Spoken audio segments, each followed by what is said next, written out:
So it is 9:15. It is 9:15 in the morning. Time for something stiff. Wait, hang on.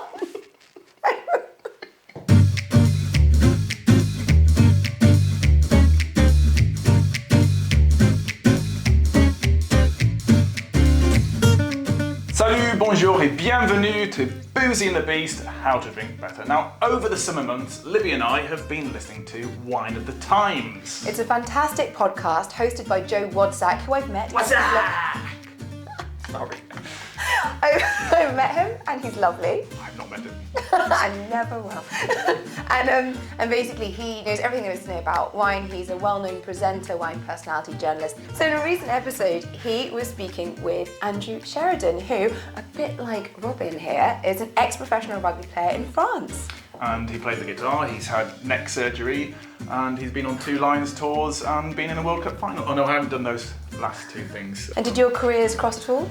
Not really, because, well, his was successful, but I do remember turning up to Bristol Rugby Academy at the age of 18, fresh-faced, naive 18-year-old, going into the gym, waiting to be able to do my gym session because he was using every single weight in the gym on his bar. Wow.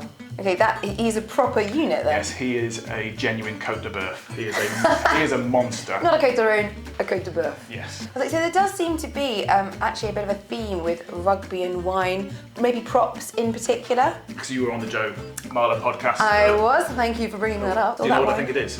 What? I reckon props especially want to recreate that sort of sensation of being permanently concussed without going through any of the effort of doing fitness sessions or tying shoelaces or other complicated things associated with actual rugby. Oh yes. A 14.5% alcoholic wine will probably do the job then. That is a concussion in a bottle. Waiting to happen. Yes. Let's crack on. So where do we start? Well, Andrew actually did a tour of Côte de Rhône. He was talking about it with Joe, and they were drinking some wines from various Côte de Rhône villages, which we've actually got here with us. Now, the Côte de Rhône, for anyone who doesn't know, that's an area in the southeast of France. So you've got the sort of continental climate of mid to northern France, so with the tiger hands. Wildcats, yeah. And then wildcats. And then you've got the Mediterranean climate coming up from the south, because it just sits north of Provence. Geography would have been much more interesting if you'd been my teacher than me. The Côte de Rhône has the Northern Rhône and the Southern Rhône. And for anyone who remembers our labelling episodes, basically the Côte de Rhône is an AOC.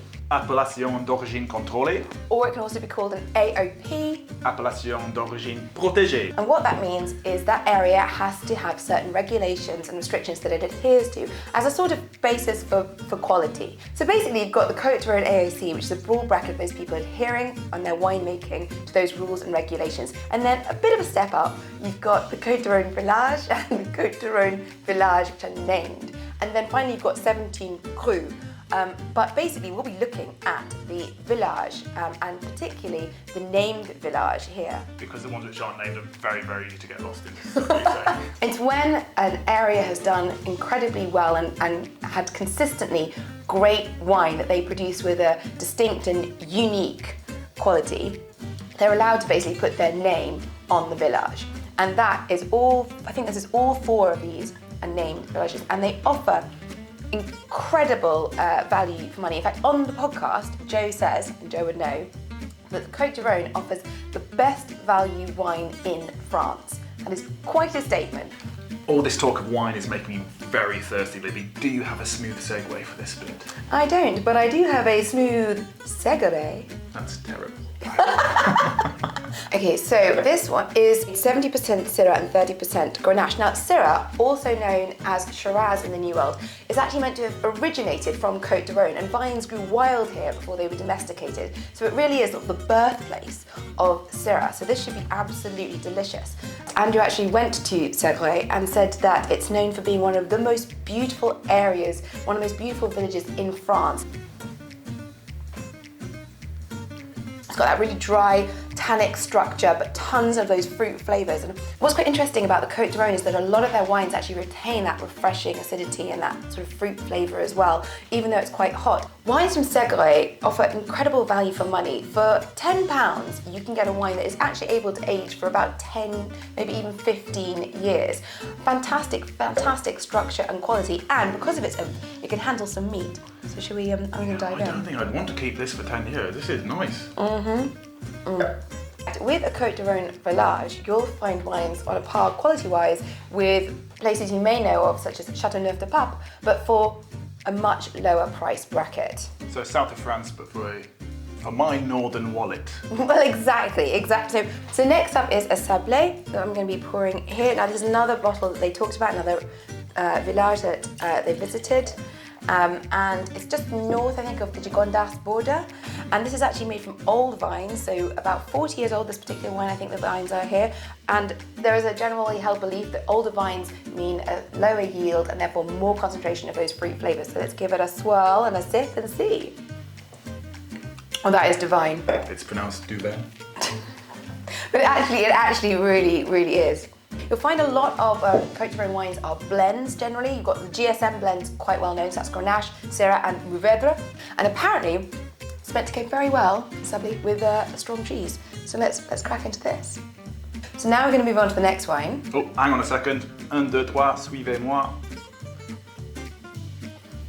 Ooh. Yep, gonna need a nap later. So this one is from another named village. This is Nom de Dieu. Nom de Dieu! Indeed. And it's actually named for the mountain range, which apparently is meant to look like teeth. Le bois des dentelles. Let's get our teeth into it.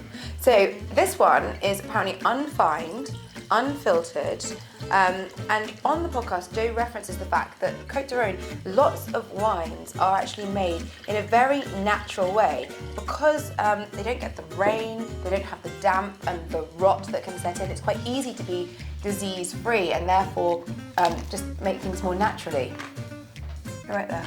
Yeah, these are really good too. These are. Send more crackers, please. It's all very delicious. So let's give this a go as well. That's quite different again. This is what's amazing about, these are all from the southern Rhône, so relatively close together on a global scale, but they're all completely distinct and different and individual. They've got their own personality, really. Haven't they? Yeah, they really do. They really do, actually. That's a lovely way of thinking about it. Lots of times people do liken wines to people. Have you noticed all the personalities? I've had many a conversation with a bottle of wine, so yes. Exactly like that. Group therapy. This is group therapy right now. So you've got one more wine to go, and this one I'm particularly excited about because it's one that they tried, this exact one in fact was the one they tried on the podcast, and Joe, who has a phenomenal palate, described it as breathtaking. So this one is from the village named Lodin, and it's Element Luna. It's from Maison Sinai, and it's a cooperative. And Andrew said that when he was on his tour of the Côtes du Rhône, that basically he was a bit worried about being cooperative, not sure if that was going to mean the wine wasn't great, and he was so surprised at the attention to detail and the young winemakers that are involved in it. Cooperative is basically where the wine growers and the winemakers, basically they take ownership of it all together. They cooperate, essentially. Oh, that's... Well, that is completely different. If you compare that to the Sheriden that we started with, which was so dry and tannic and structured, and then this is, I mean, you can see the colour difference, but it's lighter, it's so smooth. It's smooth, right? Yeah. Whether they're the silky, smooth, soft versions or the more structured, tannic versions, you've got a lot of food versatility here within just one small region. This is actually very, very versatile and accessible. I feel that these wines could pair with a bunch of dishes and a bunch of occasions. Well, this has been quite enlightening. I know France, but more sort of the southwest of France, the sort of Bordeaux area through to Gaillac, where I spent most of my time in France. But I think I'm converted. Côtes du Rhône, this quality is really fantastic. Oh, and one more point I should mention is we've spoken before about vintages and the difference that makes on a wine.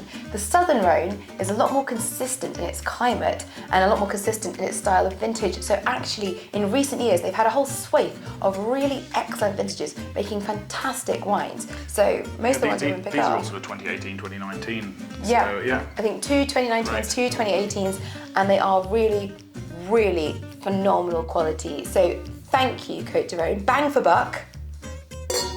Gin. Cheers.